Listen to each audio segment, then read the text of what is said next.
All right, so here we are with our focaccia dough that we are going to turn into pizza. So if you can see, it's really kind of expanded in size. It's got some nice bubbles here. What we're gonna do here is we're gonna take our dough gently out onto our cutting board here. We're going to divide this in half because we're gonna make 2 pizzas with this dough. And really important to make sure that as we are working with our dough, don't knock the air out quite yet, because we wanna make sure that we don't re-toughen or remix or re-knead our dough. So now we're going to take our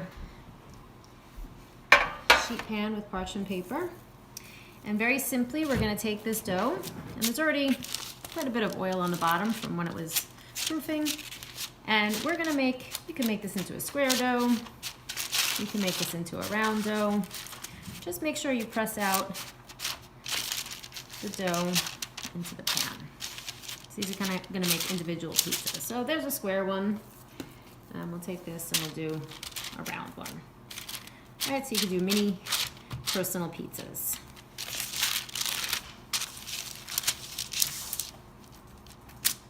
Okay, if I had taken the dough and started kneading it again, or really started to develop the gluten again, it would be shrinking back on me. So we don't see that happening. We don't want that to happen. So simply by pressing it out with our fingers is what's going to spread it out and give it the shape that it needs. Now we're going to allow this to proof again, so I'm going to cover it with saran wrap. We'll allow it to proof just slightly while we get our tomato sauce ready. Okay, so we're going to prepare some tomato sauce for our pizza dough. So what I'm going to do is I'm going to take a clove of garlic. I'm going to take off the root end and the skin on the outside. So just simply slice that off. Give it a little press. That releases the paper. Your space, and then I'm going to go ahead and I'm going to start mincing. So I'm going to make sure that I tuck my fingers in, tuck my thumb in, curl my fingers, slice down first, and then I'm going to go back and rock and chop up the garlic.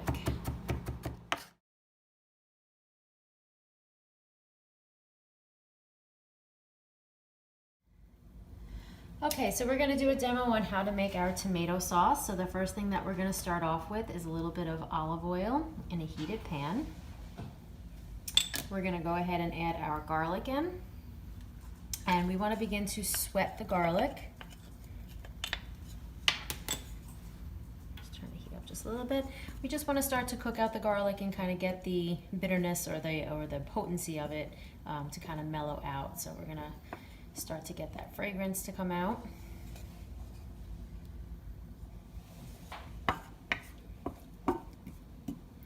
And we're staying on a rather low flame because we don't want to burn our garlic. So if we were to burn our garlic, it would get really bitter, and we're not looking to add that flavor to our dish. So I can see that it's starting just to sizzle slightly. I'm going to just watch my temperatures. Really great aroma now. So I want to do this for just about 45 seconds.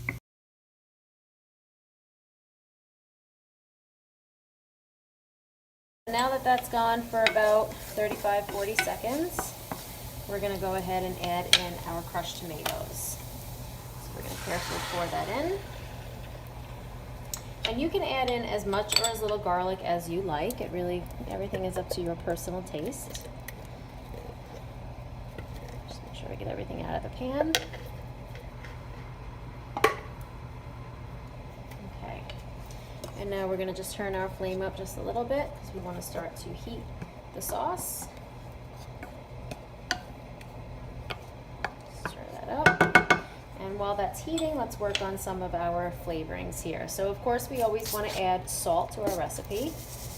So I'm just going to add in a pinch of salt. And we will taste and re-season. Okay, then we're also going to add in a little bit of pepper.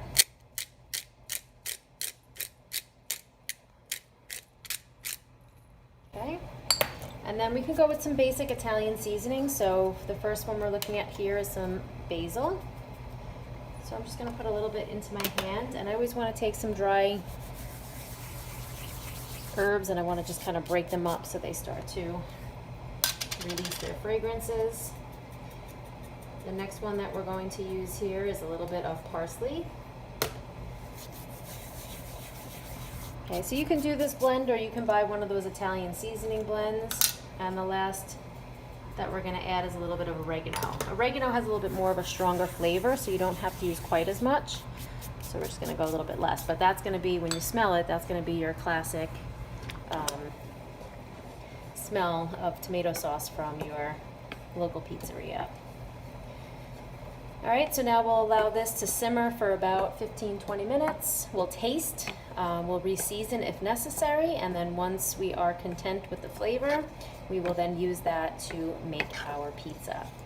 Our focaccia dough is going to be pre-baked, so we're gonna pre-bake it to get it cooked all the way through, and then we'll top it with sauce and cheese and go back in for a second bake.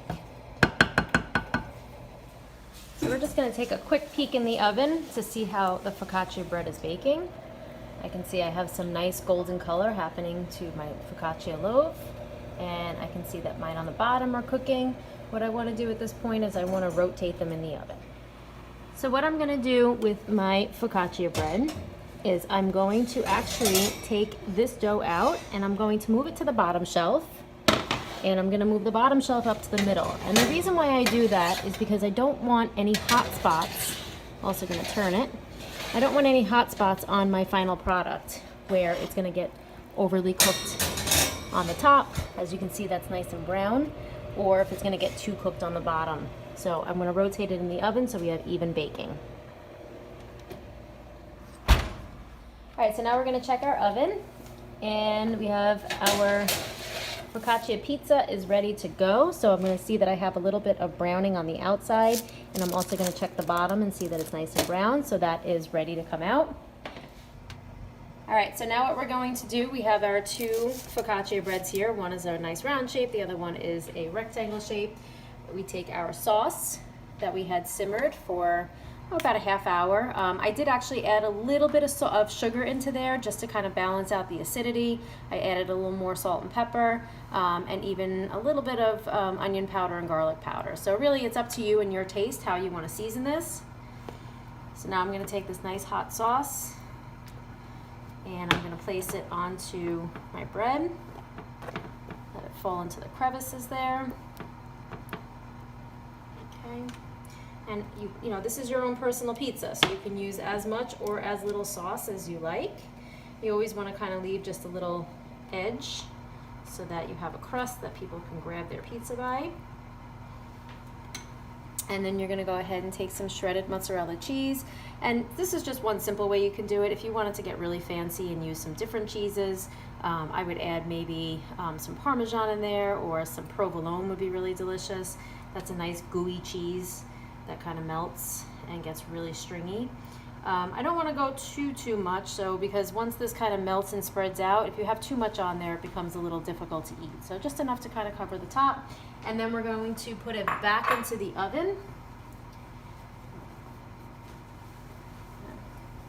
So now what we're going to do is we're going to go back into the oven here, and we are going to allow that just to melt. So very carefully with a dry towel or an oven mitt. Beautiful. So that's what we're looking for, our cheese to melt and get a little brown on top. And now we're going to allow that to cool slightly before we actually slice it, so the cheese will set back up a little bit.